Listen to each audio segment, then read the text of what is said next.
인출하면 한정승인 다 무효되고 큰일 난다는 잘못된 정보로 혼란스러우신 분들 걱정하지 마시고 결정문 수령 후에는 예금을 인출하거나 보험금을 받으셔도 되니 이 부분 참고하시면 되겠습니다.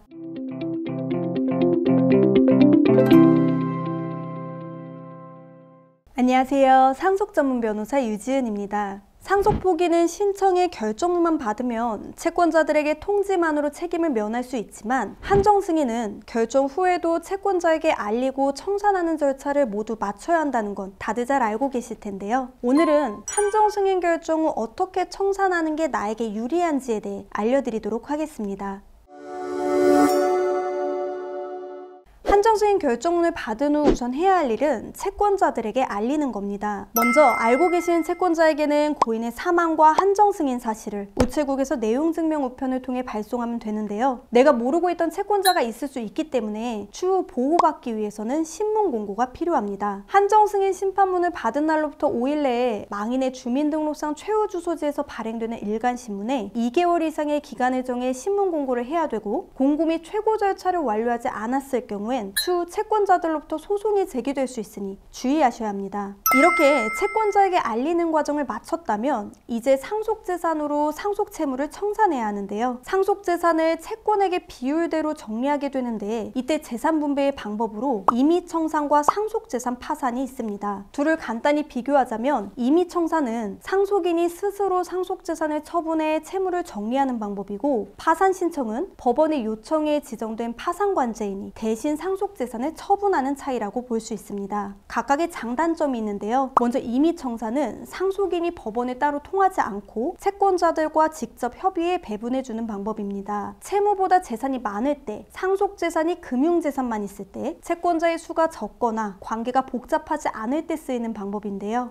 절차가 간편하고 시간과 비용도 적게 소요된다는 장점이 있습니다. 상속인 입장에선 상속재산이 빚보다 많을 경우 상속인 본인이 처분하는 게 경매에 넘기는 것보단 손해를 보지 않기 때문에 더 선호하는 방법인데요. 빨리 돈을 받고 싶은 채권자들 또한 상속재산 파산과 비교할 때 시간이 훨씬 적게 걸리기 때문에 합의만 이루어진다면 선호되는 방법입니다. 단점으로는 상속인 본인이 직접 재산을 처분해야 하다 보니 상속재산 중 자동차나 부동산이 있을 경우 처분에 어려움이 있습니다. 또한 채권자가 여러 명일 경우 모두와 일일이 연락하고 협의해야 하니 번거로울 수 있다는 거죠. 번거로운 것 외에도 가장 큰 단점은 사실 처분 과정에서 채권자들이 이의를 제기할 수 있다는 건데요. 예를 들어 1억짜리 자동차를 금매로 3천만 원에 처분해 채무를 정리할 때 채권자들이 이의를 제기할 수 있는 위험성이 있다는 겁니다. 반면 파산을 통한 청산은 법원의 신청에 결정을 받게 되면 법원에서 지정한 파산관제인이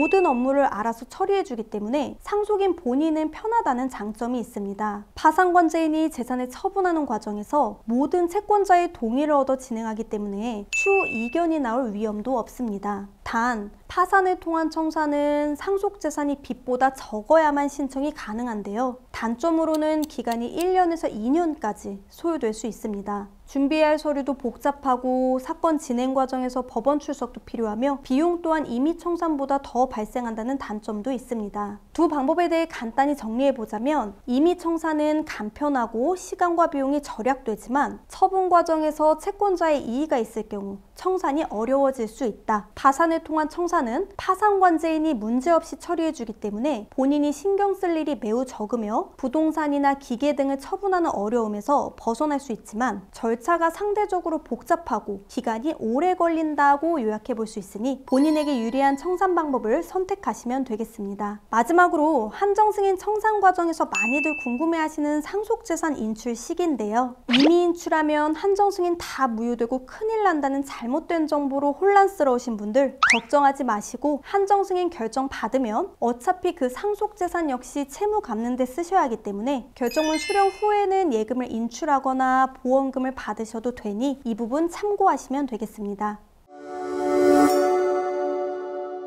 지금까지 한정승인 결정을 받은 후 해야 하는 절차들에 대해 설명드렸는데요. 저희 의뢰인들을 보면 다른 곳에서 결정문만 받고 후속 처리를 제대로 안 해줘서 오시는 분들이 굉장히 많습니다. 심지어 적극재산과 소극재산에 누락해 한정승인 자체를 경정 신청해야 하는 일이 빈번하기 때문에 한정승인을 고민 중이시라면 처음부터 올바른 파트너를 선택하시는 게 이중지출을 막는 데 도움이 된다는 점 유의하시기 바랍니다. 오늘은 여기서 인사드리도록 하겠습니다. 끝까지 시청해주셔서 감사드립니다.